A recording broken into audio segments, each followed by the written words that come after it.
you can teach a man to fish, right? There's the famous saying, if you want to feed a man for a day, give him a fish. If you want to feed him for his life, teach him to fish. That's all well and good, but sometimes you need to give that guy a fishing pole also. To me, that's what these programs are. They're the fishing pole. They're the opportunity, right? They're the opportunity to participate in public discourse because you're allowed to vote.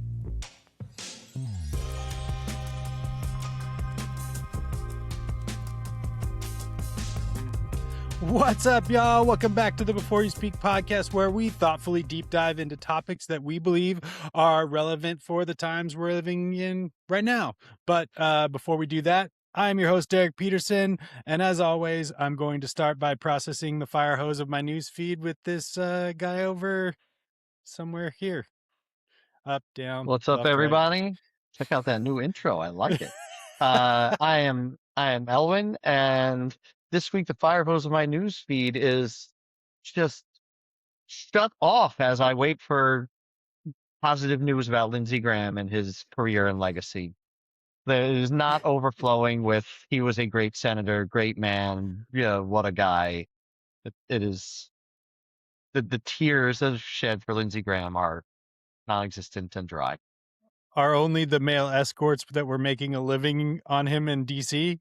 And I don't even think there was a tears on that. But hold on, before we jump into this a little bit, I have an admission to make, because I woke up the morning that like he died in the middle of the night, and I woke up and I read it, and I immediately, like, I'm half awake, right? And I open Threads and I type a scathing message about how CNN needs to fire Scott Jennings for saying that he talked to Lindsey Graham. And then I go downstairs and I get my coffee and I sit on the couch and I start to sip it, only to realize that I had completely confused Mitch McConnell and Lindsey Graham. And immediately I was like, oh, I am going to get lambasted online if I don't delete this as quickly as humanly possible. So I ran and deleted it as fast as I could. But I guess old terrible white guys, they're easily confusing. Well, McConnell put out what was obviously a proof of life photo later that day, where he's holding the day's newspaper like a hostage in prison, and AI people are like, no, that's actually the front page of that newspaper. If you're like, oh, they can still AI it into his hands, it's like absolute proof of life photo for Mitch McConnell. But I went out Sunday afternoon, and Lisa and I were at a cigar store, and we were like smoking a cigar, doing some work. Nice Sunday afternoon, and there was a group of like 8 or 10 guys in there also, and they're talking about it. And one of them makes the crack, and I'm pretty sure these guys were all sort of like MAGA chuds. He goes, okay, well, maybe he swallowed the wrong thing. and they all knew immediately like what the guy was talking about, and I was just like, all right, I hate it, but that's also pretty good. Dude, well, I wanted to talk a little bit about Lindsey Graham, because apparently today they came out and said it was aortic dissection. So basically, yeah, his heart exploded, which also, my initial thought after I realized that it was Lindsey Graham that had died and not Mitch McConnell, my head immediately goes to this guy got Navalny'd. So like he was the warmonger that got Trump to, I think, he had Trump's ear on Iran. He's historically very pro-war about everything, so it wouldn't be out of the realm of possibility. And on top of that, I think he was just coming back from Ukraine, right? So yeah, the conspiracy theories were flying, but it's funny because my head immediately went there before I even read anything online. And then I obviously go over and I think one of the first comments I saw after that was like, did somebody check his underwear? Which is that was what happened to Alexei Navalny. They put poison, this really powerful poison on the inside of his underwear, and they kind of figured it out that way. So, but yeah, I mean, this just speaks to age limits. I mean, like, what are we doing? Like, half of Yeah, I our mean, age governments limits. He was 71, so like, if we're gonna set an still. age limit, 72, 75. It's like he. I don't see this as like an age limit deal. People die in office. Whatever. If he was running again and he was going to win again, and he would have been then 77. Okay, that's definitely on the line. But at 71, eh, you know, I'm not quite. I would say I personally would set the age limit in somewhere in the low to mid 70s. So McConnell is the age limit guy here, and Chuck Grassley and Chuck Schumer. But Lindsey Graham's like, I know there's a lot of like libs getting mad at Democratic senators for speaking kindly about him. I'm not mad about that. They worked with him, some of them for 30 years, and you develop a relationship with a guy when you work with him, and they happen to be in a job where public statements have to be made. So it doesn't. It's not like a. I'm not all hopping mad at Kamala Harris saying something nice about Lindsey Graham. To me, though, like I don't know, thought he was a piece of shit when he's alive. When he was alive, him being dead doesn't change that. Yeah, Dead piece of I'm with. shit. Sorry, like Yeah, I'm with you. I think I'm more about honesty, right? Like look, if you had a good experience with Lindsey Graham and worked with him and you can say nice things about him, do it. Like no, I would never be mad about somebody for that. Like but if it's some kind of fodder, then yeah, like that's dumb. So anybody that's getting mad because somebody had a genuinely good experience with the guy, like, screw off. Like that's life. Like there's a lot of people that I like that other people don't like, and vice versa. So it's how the cookie crumbles, right? I think it's the flip side of it, though. I think I've gotten to a point where like all of these people that are coming out and lambasting people for saying something negative because they didn't like him. Uh, you know, I that's the part of it that I'm like, yeah, that is par for the course now. Like if you when you sign up for this life, when you like the irony of like this guy being single and closeted, like pretty well known, like most people knew that he was into other men. Like this was not like something that was like a huge secret. And there had been people that had rumblings of this and people joked about it for years. So like now that a lot of the NDAs have expired because of his passing, like now people are actually coming out and talking about it. But like it's interesting to see like all these people that are trying to like crap on people that had like this dude was openly uh pushing and marginalizing the LGBTQ community while engaging in it behind closed doors. The biggest hypocrisy that you could ever imagine. And that's the kind of stuff that I'm like, yeah, like if you are in that camp, like I'm not going to be mad at you for saying something negative about the guy. And then funny is like watching the MAGA guys, the influencers coming out and being like, all these libs are so terrible for, crapping on Lindsey Graham right now. This guy is a father and a husband. And like, and then you're like, well, it's good to know that you knew enough about Lindsey Graham to know that he actually was not a father or a husband. So, yeah, I mean which he is was a hilarious. complete warmonger. Yeah. He never met a war he didn't like. He was just kind of he was almost a parody of a craven flip-flopping Republican. Just very famously in 2015 was just crapping all over Trump. And, day one of Trump's presidency, all of a sudden he's all the way behind him. You know, but he had power. Trump listened to him because he loved war, and he literally never met a war he didn't like. But I think, one of the things that I found myself focusing on was like how we as people react to the statements people make. Yeah. And it's like, you can make a if you were negatively affected by his policies, you can make a statement that, I do think I'm glad he's dead is a bit strong. I think you can not say anything if that's what you're going to say.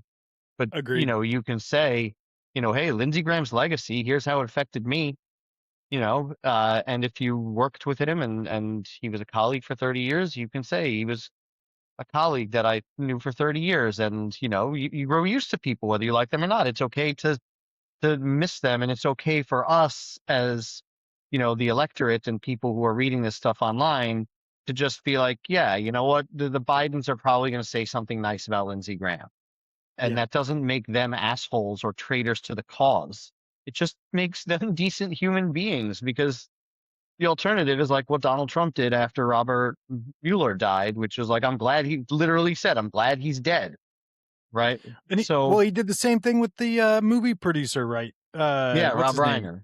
Rob Yep. Reiner. Rob Like, Reiner. like, yeah, exactly. I'm like, dude, they're like, if don't come at me with that stuff. And then, and on the flip side of it, you're right. If you have something positive to say, like if my dad died tomorrow, I would have nothing positive to say. But if somebody else had a good experience with him and wanted to speak at his funeral, I would not hold anything against them. I'm glad you had a better experience with him than I did. So like, this is life is nuanced. Like, let's just all Yep. accept that and move on. I don't wish death upon just about anybody. I mean, maybe there's a few people, but I wouldn't. I'm not going to declare that We can publicly. not wish for death, but passively watch for it.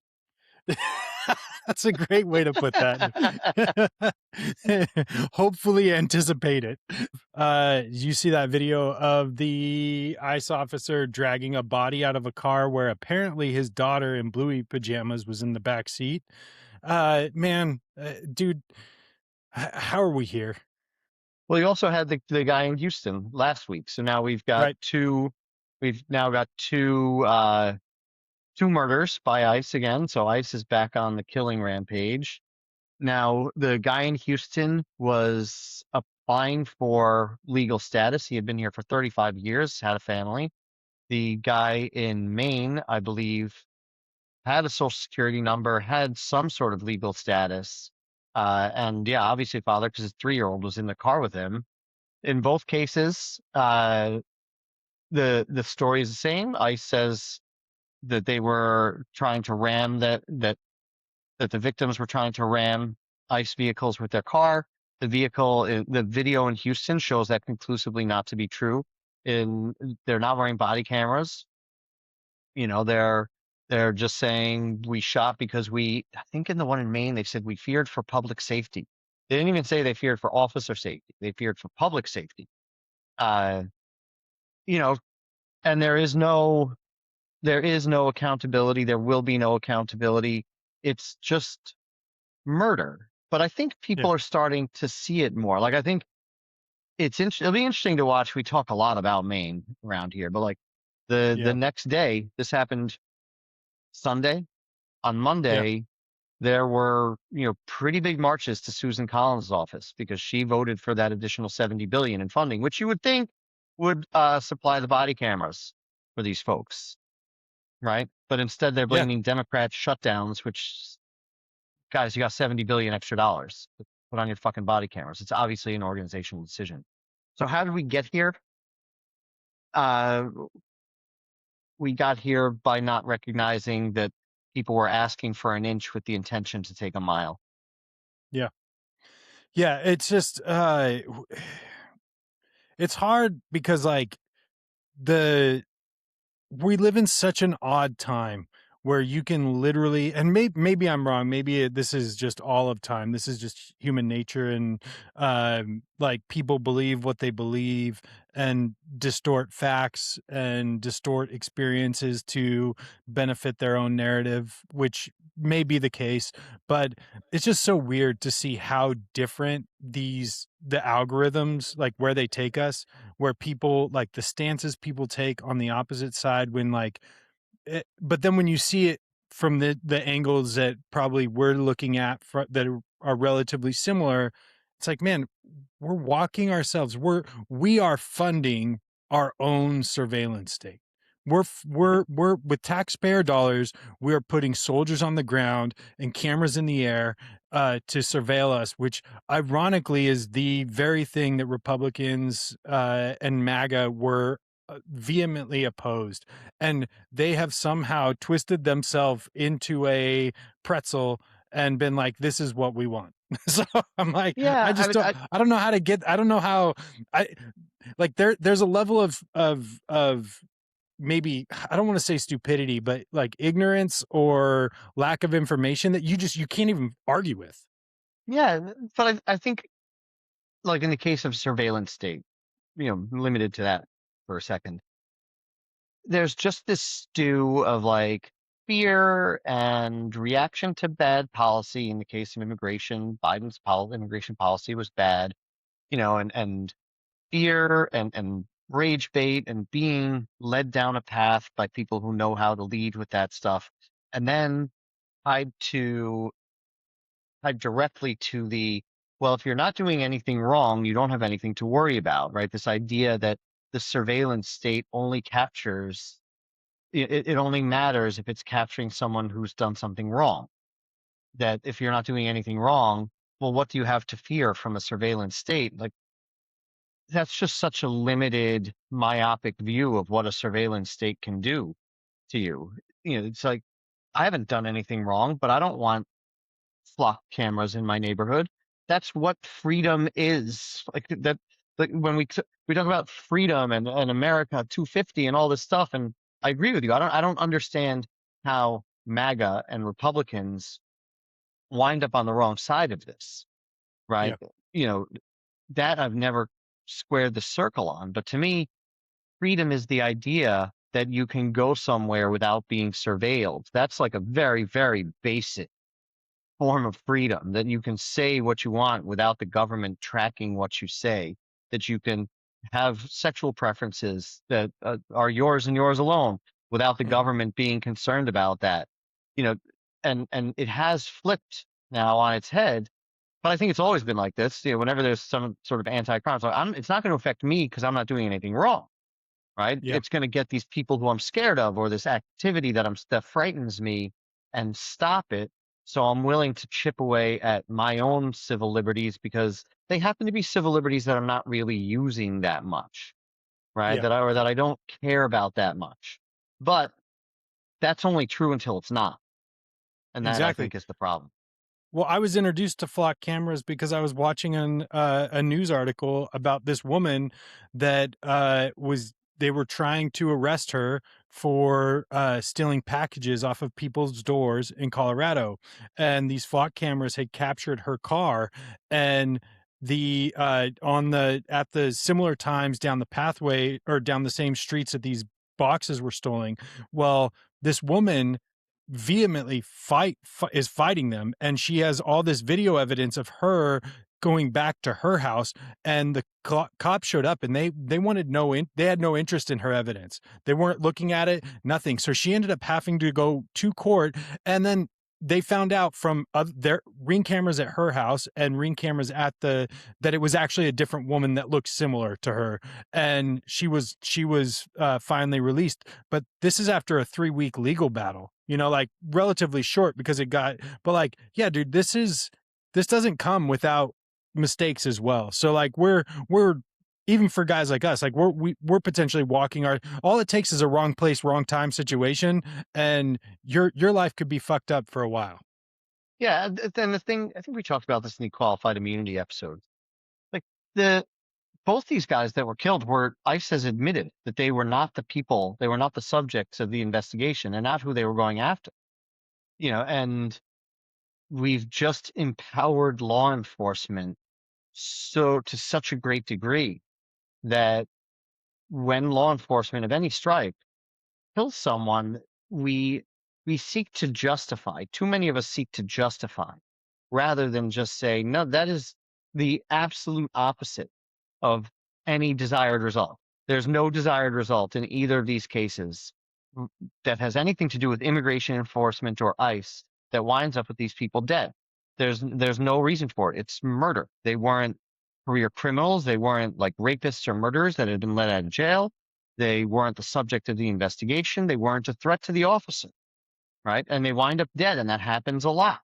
It happens an awful lot. It happened to Renee Good and Alex Preddy, right? And we have decided that law enforcement can operate with weapons that we're not allowed to have, even though we think we are allowed to have them. We've been through this too. If you've got a gun, you're not supposed to have it if you're dealing with a cop, right? Yep. So law enforcement gets to have all the weapons. They get to not record themselves and get away with it. And they get to kill you. They get to operate as judge, jury, and executioner on the spot and write it up in such a way that it reads, there was an ICE involved shooting. Yep. And now, I think it's obviously entering the national consciousness again because these two are pretty obviously bad. My favorite bellwether, the mom on the Necessary Conversation, she was like, no, this was really bad. This was murder. Like there was no, she's like, no, ICE was completely wrong. And I was like, whoa, okay. Like I didn't that's, hear that. That's interesting. yeah. So Dude, this has been a shift, man. These last couple weeks, again, man, I've had more of my Republican friends coming out and actually finally speaking up against what's going on in our country. Prices, inflation, job market, all the stuff that's going on, and actually being frustrated. And two of the guys that I regularly hang out with have very openly said, both of them looked at me in the last 2 weeks and said that they'll never vote again. Like that's basically where they're at. And like I'm not going to fight them on that, but man, like, yeah, we are being lied to on about ICE. We're being lied to. We're being told not to believe our eyes. We're getting monitored. Our money is being stolen while the president grifts us for billions of dollars, grifts his base. Like this is the exact thing that we had all feared was going on for so long, and now we're watching it in real time and with real evidence right in front of us. And it's like it's just crazy to be in this situation. And my God, if the Democrats don't respond appropriately to this, if they do not put people in place that are going to actually change shit, I may never vote again. like I may, like, yeah, the only thing that brings me hope is that somebody is going to look at what's going on and see all of the cracks that this is exposed and actually sure them up. Because if we don't do that, like, dude, this never ends. It's just going to be the well, constant. I would phrase it more affirmatively. We all see the cracks. They're all there, right? Like Yeah. the ICE, these two killings, like make me, fairly certain that there is some top-down directive to increase enforcement and to start to be more aggressive. There's been enough time since this past winter, and maybe they've learned how to do it a little better. Where they're not just quite so brazen. And there's not five cars following these people, or maybe they've just somehow been like, all right, let's learn from last winter, but let's go back, let's sharpen up our guns and let's go back out in the streets. And if this happens, this happens. Like not wearing body camera to me that's always for law enforcement. Like if you go out the door of the police station as an officer without a body camera, I feel like that should be a week suspension without pay. If you Yeah. leave the police station while you're on duty. Yeah. And to not have them, now we have 4 officers involved, none of whom were wearing a body camera when someone got shot. So that is by design. That is not an accident. That's a directive. They've come up with a reason they're going to use to say why it doesn't work. Right. So I think the ICE stuff is just going to get worse before it gets better because I think they're testing it. Yeah. They're just taking the Well, temperature. What's the level of outrage? Is it less than last winter? If so, keep going. You know, but I think the Democrats, they have to, people have to go to jail. We have in South Korea, like a year ago, the president tried to initiate a coup, right? Like kind of in the middle of the night. And he was, I think the leader of the opposition, was filmed climbing over the fence of the parliamentary building to break in uh, and cast a deciding vote. And the president was arrested and he was just sentenced to jail in a year. Like this can be done, folks. We can put Tom Homan and Stephen Miller and Donald Trump Jr. and JD Vance. We can put these motherfuckers in jail. It's allowed. And I yeah. think that's what people are starting to see is they're like, wait, Trump's talking about a war in Iran, which we don't give a shit about, that he doesn't know what to do with. And that's very obvious. And we're now we're just all on the yo-yo ride of inflation because of him. He's talking about some bullshit election and talking about communism, and his ICE agents are running around killing people, and nothing is actually happening that represents the will of the people. There's no healthcare. inflation is bad, right? We all know now that we're being nakedly lied to, and there's corruption everywhere. And I think when your Republican friends say that, I think they've just kind of like, I'm glad they're not voting, but they're also just cashing out in a system that they helped rig. I feel like maybe they should decide, I want to start a new party, or, why do I hate the Democrats after all? Like, what are the Democrats standing for that I find so offensive? And maybe that's how we lead into like LBJ and the Great Society, because all of that work that LBJ did is, to me, this incredible encapsulation of what good government can do to help people. Yeah. It is a snapshot of a role that government can play in a country that it plays in basically every other developed country in the world that we've decided to argue with for some reason. Yeah. Well, let's transition to that, because I think it's time to get into the meat of our conversation today. So, like, we are going to talk about LBJ and the Great Society, and I don't think we want to hit too much on what happened with Vietnam. I think we're going to kind of focus, but LBJ's presidential run was kind of overshadowed like by Vietnam, because that was such a clusterfuck. But prior to all of that, he actually got some amazing legislation passed. So, like, let's start with, I guess, like, basic for anybody listening to this that doesn't know, who was LBJ, and how did he become president? Yep. So LBJ was JFK's vice president. So he became president when Kennedy was shot. Prior to becoming the vice president, he was really a very, very powerful senator. He was just legendary for being able to work the levers of power in the Senate, and, you know, He was the Senate prod Majority and Leader, right? yeah, yep. Yeah. And like prod and convince and cajole and arm twist, whatever needed to get stuff done. He was very, very effective at that. And before that, he was a school teacher, in a small town in Texas. He was Texan from here in Austin, or close to Austin. And a Uh, Democrat, which is and interesting. and a Democrat, which is interesting. And, I think really it's not relevant, but it's worth keeping in mind when we talk about like what Democrats are and what Republicans are and how all that has shifted over time. It's like Republicans will say, well, Lincoln was a Republican. Give me a fucking break. LBJ was a Democrat. Like, things change Yeah. over 150 years. Um, so LBJ assumed the presidency after JFK got shot, and that was November 1963. So he had to run for re-election the next year.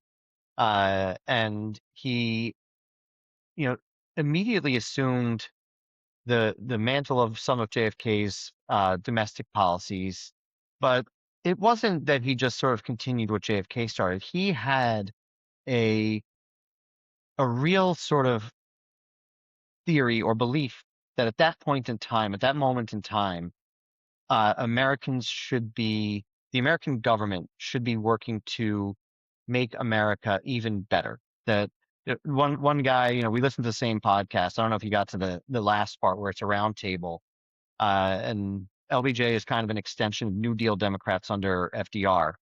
And this historian, he says the New Deal under FDR was about quantity, not quality. People didn't have enough food to eat. They didn't have enough bread. They needed more bread. They needed more heat and more housing.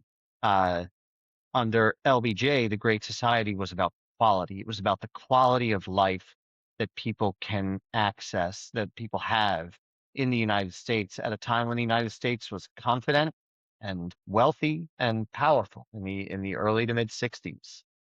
Yeah. So let's jump into the Great Society, because that was his thing. That was his, that was the legislation he wanted to push through. There was a lot involved with that, which I had no idea. This was a kind of an introduction to LBJ for me, to be honest. Growing up in Utah in a red state, ironically enough, he was never talked about. So, but I also grew up, and there was not a single black person in a high school of 1,800 kids that I went to. So, not necessarily that surprising. So, what is the Great Society, and what was, like, let's jump into some of the impact of that, and because some of that legislation is still still almost all of it is still relevant today. Yeah, I mean, the Great Society was what LBJ called a package of legislative ideals, right? So there's no Great Society bill, right? Like we have the one big beautiful bill. LBJ did not have the Great Society bill. He had the Medicare Medicaid bill. He had the Voting Rights Act. He had the Civil Rights Act. He had Head Start, right? That was all part of sort of the Great Society. And it started with this idea of, he wanted to wage a war on poverty. He wanted to eliminate poverty in the United States. And that was one of his first endeavors. And that one didn't quite work. Something that Martin Luther King was working on when he died also. I think this idea of a war on poverty is a tough sell for presidents. But when he won election and he also took a stab at Medicare. When I talk about Medicare here, Medicaid is included with that. Uh, those two those two programs started together. Uh, Mhm. he took a stab at that before his election, and it didn't pass. He didn't get it to the floor. Uh, but he won in 1964 by a massive margin. It was a landslide victory. He had like 70% approval. He had a huge majority in the House and the Senate. And one of the first things he did and he ran on Medicare. He ran on the idea that on the legislative plank of Medicare. He did not try to like bootstrap it in or hide it. So he went and he said, I just won on Medicare, pass Medicare. So the first thing Yeah. he does is pass health care for seniors. Uh, Dude, that's and it. health. Pandering to seniors, dude. If there's one thing we've learned for over time, seniors vote. If you pander to seniors, you're gonna get your legislation passed. But I think in this case, that's cynical. That's a little cynical because I am the cynical, Owen. okay, fair enough. I'm not. How did our roles just switch? Yeah. Now, healthcare had been something that FDR had on the table, but he never quite got to it. That Harry Truman had talked about, but never quite got to it. So national healthcare was something that had been talked about for a while. And LBJ, like Barack Obama later, was like, well, instead of biting the whole thing off at once, let's take care of what we think we can get done. And in this case, the idea that the elderly population needs Medicare, right? Like there's kind of Yeah. no question. They absolutely need that. So, this is massive government program number one, passed by Texan Democrat Lyndon Baines Johnson. He goes on to pass the Civil Rights Act, which prevents discrimination in public accommodations like hotels, gas stations, restaurants, things like that. It eliminates racism in voter registration. It creates the Equal Employment Opportunity Commission, once headed by Clarence Thomas, by the way. Marinate on that for a moment. I know. Uh, I was about to say it, and then I mean, is this? That's not really inappropriate. I was like, maybe when he before, yeah, Clarence before. Thomas can fuck off. Uh, Thank you. but no, like the Civil Rights Act is a massive piece of legislation designed to eliminate racism in our society, eliminate the sort of subversive racism that existed in our society, or in many cases still overt, right? You have the Voting Rights Act, and LBJ knew from an early time that, you know, a lot of the educational and economic programs, even though they would help a lot of Black people, the right to vote was the big one, right? That was the one that they needed. That's the one that gives them actual direct representation in government. If they can vote in their peers. And now all of a sudden you get John Lewis and, people like John Lewis. You had Head Start. He passed Head Start, which is still an incredibly powerful and useful and beneficial program. So you mentioned that it kind of surprised you what LBJ did. It still surprises me when I think about it. Like, my God, in the span of really 2 years, this guy passed some of the most impactful legislation in our nation's history, some of the most democratic, some of the most rights-based legislation in our history from a Texas Democrat, right? Like, it's too bad that the Vietnam War stains his legacy as much as it does, because otherwise his legacy would be a top 5 president of all time. Oh, for sure. Well, it made me realize how much I miss that kind of governing. Like, we spend so much time now talking about personalities, scandals, culture wars, and we've forgotten how difficult it is to actually pass major legislation that lasts for generations. And whether you think the Great Society succeeded or failed, I mean, you can't argue with the ambition behind it. Like, you can't argue with the fact that it was monumental for the time. And like, when you look at what was going on with the Voting Rights Act, and some of the hardest parts of that podcast were listen to were, what black people were going through to even once it was passed, to actually exercise that right afterwards. Because then, now you have a bunch of racists and bigots surrounding courthouses and voting places, and basically, trying to threaten and scare people off from having a voice. And then, fast forward 50 or 60 years, and we're dealing with the same shit. Like, we've basically gone backwards and gutted all this. While like everything else that was in the Great Society, I think for the most part is largely still intact. Medicare, Medicaid, and Head Start are still active programs. But for some reason, we just can't get past this. We can't get past racism. Yeah, and I think at the beginning of that you said something like, you can argue for or against the Great Society or something like that. I'm putting words in your mouth. I don't honestly know how you can argue against this package of legislation without just exposing yourself as kind of a racist piece of shit, right? Well, Like, I'll get here's what I'll real quick, I'll just kind of throw this at you because I'm actually interested in your. So last week when we talked about Reagan, we talked about deficit spending, right? And I think and military specific deficit spending where it just went out of control. And I think what the right, like the clips of Rush Limbaugh talking about this as actually the beginning of deficit spending, right? Of these programs being a drain on society and a drain on taxpayer. I think that is probably the only angle you could take and look at is like, hey, Medicaid, Medicare, Head Start, like these things were a drain on the economy. educating young children, that to give them to make sure that they're on equal footing when they get to first grade is a drain on society. I don't, and that's why I say, like, I I understand your point, and I think that there is. I don't think that what I'm about to say. I don't think that this is an oppositional argument to the Great Society, and that's my issue with people who would oppose the Great Society, which is, Reagan said that there is nothing that the government can do better than the private sector. Okay. The But sure there is. Of course there Yeah. is. There are things that the government can do better than the private sector.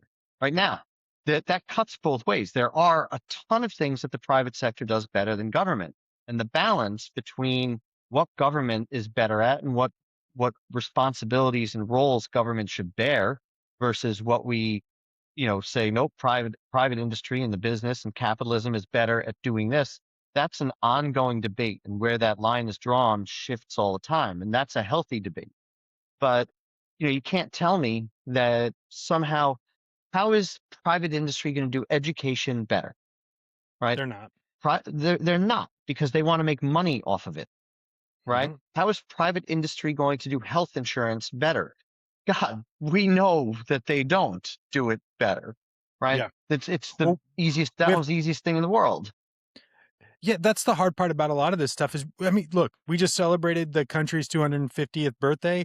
We have 250 years of experience now to look back on and see what government actually does better than the private sector. This isn't really this really isn't that much of an argument, right? Like, there are very much things that the government should be able to handle No, because but it, it it, it's framed as an argument, right? yeah, That's what Rush Limbaugh's framing is. That this is, runaway Ronald Reagan with the 9 most fearsome words in the English language are, "I'm from the government, I'm here to help," right? Like, it's all pitched as these programs are social engineering, and the only way that the government can fulfill a social engineering project is through coercion. So this is just big government coming to fuck up your life and take away your freedom by providing preschool. right? It's just because people see it and they hear and they're like, yeah, no, I don't want that. I don't want the government to come and take away my liberties. And they don't ever ask the follow-up questions. How does Head Start take away my liberty? So, the debate about government providing things versus the private industry doing things, we should know. We should know very well what government does better than the private industry and what the private industry does better. But we don't, because half of our country is just allergic to the idea that the government can do anything well at all. Right? If you Yeah. look back on, we've now talked about Reagan and we've talked about LBJ and we sure talk about Trump an awful lot. But what public programs can you think of that a Republican president in the last 100 years has put into place that have worked, that helped build people up? They're all Yeah. from Democratic presidents, right? Yeah. So you have one party that's saying, no, we can use government, in the case of LBJ, to improve the quality of people's lives by providing health care late in life, by making voting equal to all, by making sure that colored people can go into, I'm using a term of the time, can go into hotels and gas stations and lunch counters in the South and can access public schools, and that we can provide education, because we know that, Head Start is not a race-based program. It's a poverty-based program, right? That so we can make Yeah. sure that people whose families are in poverty, that children who are in poverty can get a head start on their education by providing programs over the summer, preschool programs. These are programs that are designed to uplift people, and only Everybody one too. party seems to ever do them, Yeah. right? So of course we haven't figured it out as a country. Yeah. That's been the part of this. It seems to me we're we're constantly fighting over these two ideas: big government, small government. What do they do better? And like most things in life, it seems like the balance should be actually in the middle. Like finding the lanes that government should actually run in to free up the private sector to innovate and economically thrive. That both of these things can exist. We can have a robust federal government and have a robust private sector that's very innovative, and I actually think the two things would complement each other really well. The problem is that the ideology of the right and the left just are at odds with each other, and then you can't get shit done. And like there's this world right now that we live in where being a moderate is looked at poorly because we need the left or the right to take over to get in majority fashion to basically get any legislation through. And my biggest frustration about all of this is, and the thing that flabbergasted me going back to the start of this conversation, is just how much effective legislation actually went through at this time, and that legislation is still available. So then, do you think we've lost the ability to think that big? Or do you think our country's just simply too divided for another president to accomplish something like what LBJ did? I don't know if we'll ever see like so many impactful laws passed in such a short time. Are we, if you're asking me right now, yes, the answer is yes. If you're asking me like, can we ever have a transformative president again? Yeah, I think so. I don't know who it is, looking at the landscape. Yeah. And there's a lot of sort of institutional hurdles that we have to clear.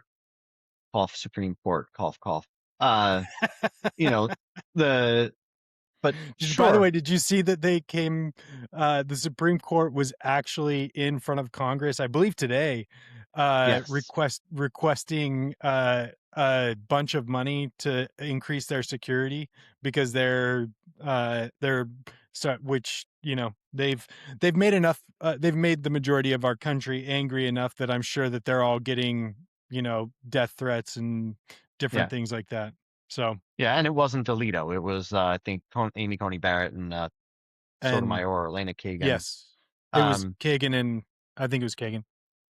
but the when we're talking about these things, until we start agreeing what we're talking about as a country, then I think we're stuck. Because if one side is talking about Head Start being a drain on the federal government, and costing too much money and not providing benefit, and at the same time, supporting a $1.5 trillion defense budget, then we're not talking about the same thing yet, right? If we're talking about the Head Start's budget in 2027, the proposed budget is $12 billion for Head Start. Head Start helps tens, if not hundreds of thousands of people. It is, widely considered to be a successful program. It's been around forever. People use it. It's basically, you know, pre-K for families that can't afford pre-K. Right? It's incredibly powerful. $12 billion a year. Right? We just funded ICE an extra $70 billion, and they can't put on a fucking body cam. So, if we can't have a conversation, I am pretty far left. I can have a conversation that says, okay, the single largest budget item in our country should be the military. Okay, I'm not going to walk out on that conversation. If somebody comes to me and says, look, no matter what we do, the single largest line item has to be the military. I'm like, all right, great. But I want to get back to how we're going to spend that and what that means, but Yeah. fine, right? But could we have increased ICE funding by 30 billion and doubled Head Start funding? That would be a $42 billion legislative package, which is $28 billion less than the 70 that we gave to ICE to not wear body cameras. So, that we're simply not talking about the same thing, because I don't know if we fully understand what these programs do if they don't affect us directly. Yeah. Well, the right's position on a lot of this stuff is that if you give people money and services, then they're going to be accustomed to those money and services, and then they're just going to be a leech on society, right? And I love how Lyndon B. Johnson kind of fought back against that with the whole phrase that, this is not a handout, it's a hand up. Yep. And which is just a beautiful thing. But ultimately, like I made this decision a long time ago. Like when I lived in Los Angeles, there's a really large homeless population, right? And there was this internal struggle for a very long time, like because every corner you walk past, there's somebody asking you for money. And Austin's similar to that now. And I made a decision at the time, after years of kind of like internally struggling with, like, do I give this guy money knowing that he might just go buy drugs, or but ultimately what I decided was that there is it's not always just about the person, it's about the act. And there is, like, we have to decide as a society at some point, whether we choose to stay divided or if we choose love. And love oftentimes means that people will take advantage of programs, which is no different than, I mean, to be honest, it's no different than billionaires taking advantage of government subsidies because they have access to, higher ups in the federal government. And, oh, I get a government contract for $14 million to do the reflecting pool. Like that's just as much of a handout as it is to a poor kid in a classroom or in a rural area of Texas that, whose family can't feed them. And there's this mentality of like, oh, if we give them food, if we give them benefits, then they'll get stuck on those. And that could be true. Like there is a world where, like, yes, there is a grouping of people that get stuck and they decide that the life that is being provided for them is a life that's good enough for them. But there is a world where all of that, pulling people out of poverty, that they choose to try to do something different. And what if that's just one or two people? What if it is it worth it if there is just a handful of people that end up getting pulled out of poverty and start companies that change the world, that start businesses that employ thousands and thousands of people, that they get that? And that's the part that we're missing, is that we focus so much on what could go wrong rather than focusing on what could go right. And that's the part of all of this that I miss. And we spend so much time squabbling over bullshit while you know our wallet's getting stolen from us, that all of this stuff is just it's infuriating. It's infuriating to see that we cannot fund some of these really important programs that are very much going to help people, like universal health care, meanwhile while funneling trillions of dollars to our military who went to war that and started a war that nobody wants, you know? Yeah, I think that the handout, hand up comparison is a good one. Trevor Noah, in his book, he wrote something that sticks with me.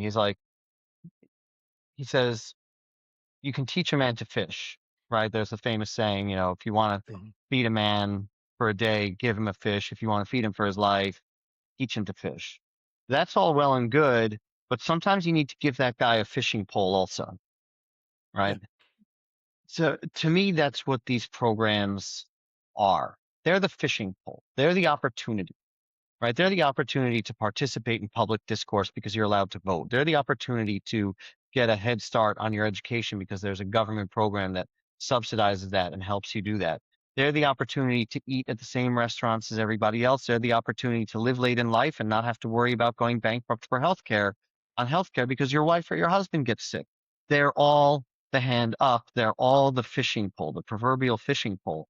And I think I don't differ from you in concept, but I differ from you a little bit in what I'm looking for, right? I don't need us all to love each other. I think that's a pipe dream. But I think that if we respected each other and if, when you look at public works programs, if you look at Medicaid, let's say, because that's the income tested one that's available regardless of age. Medicare is age based. Are there people committing Medicaid fraud? Of course there are, right?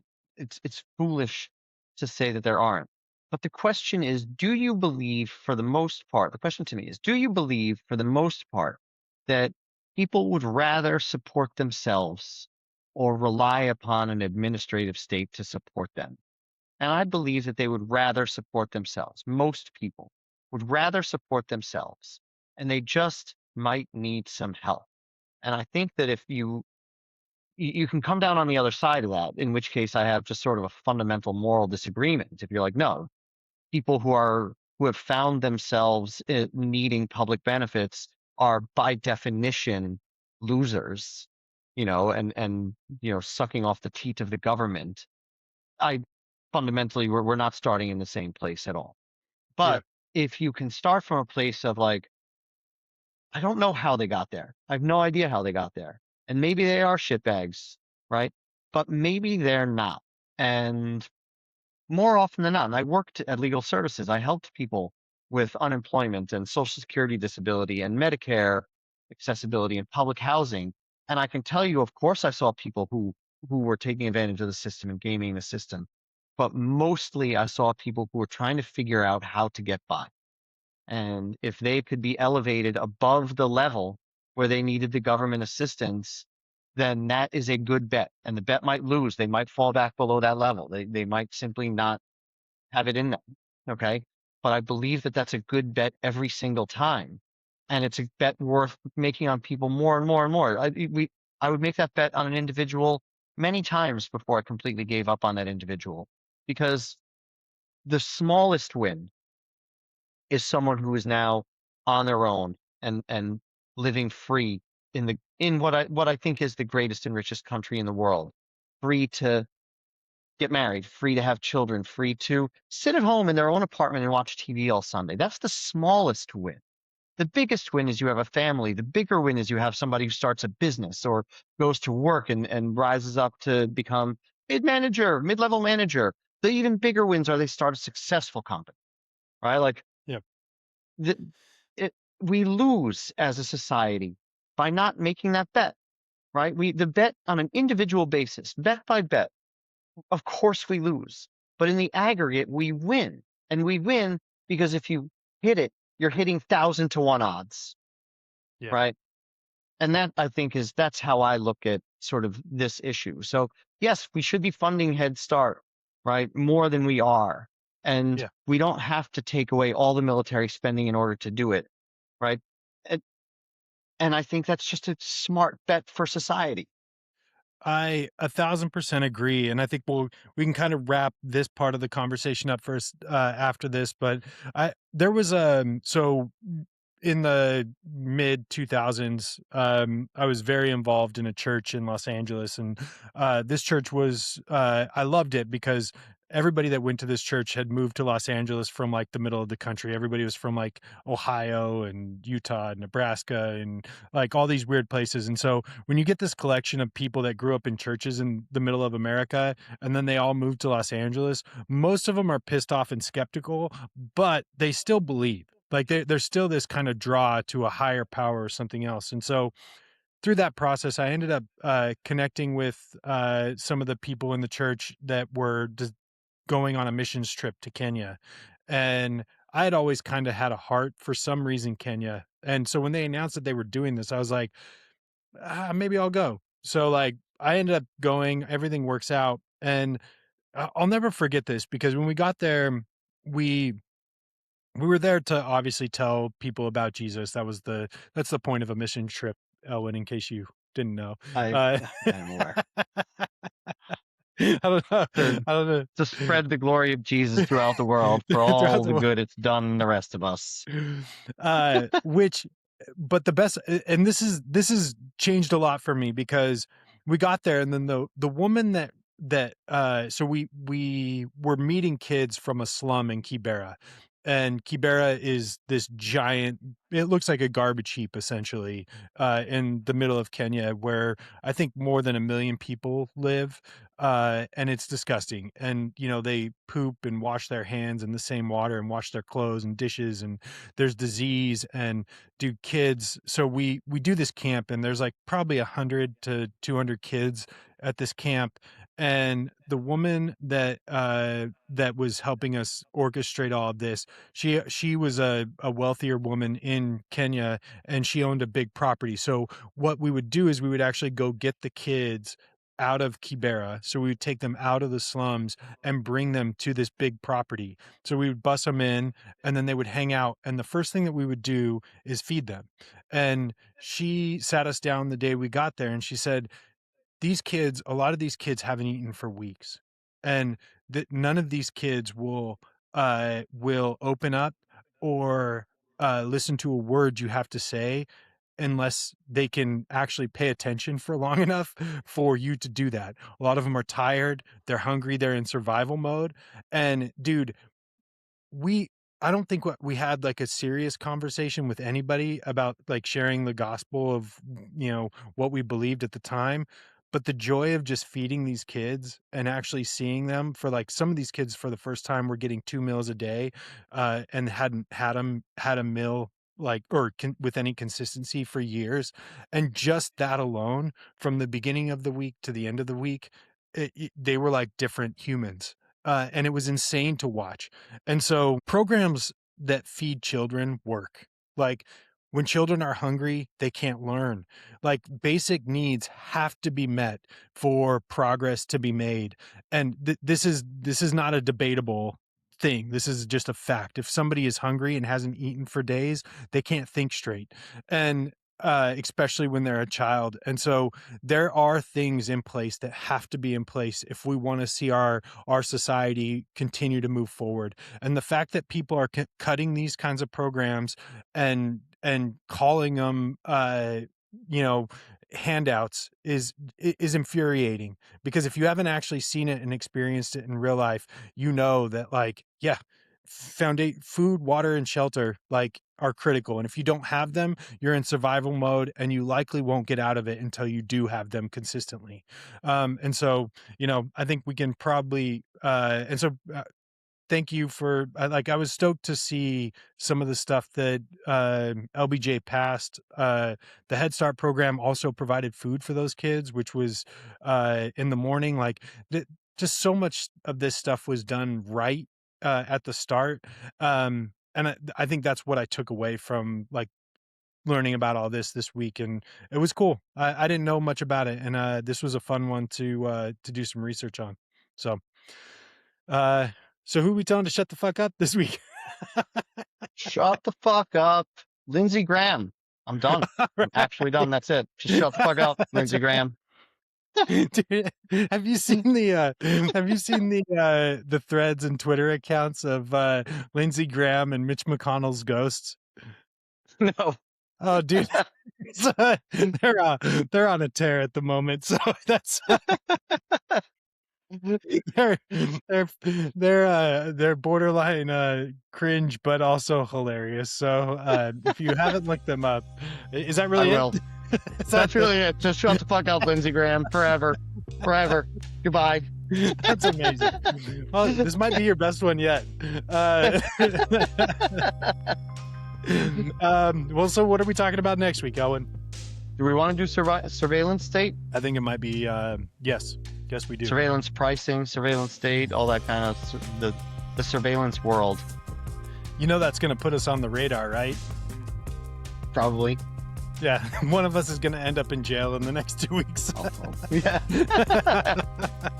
We can go from the Great Society to the Surveillance Society. Well, there we go. Well, for all you loyal listeners out there, stay tuned. Next week's going to be a banger. And we'll see you then. There you go.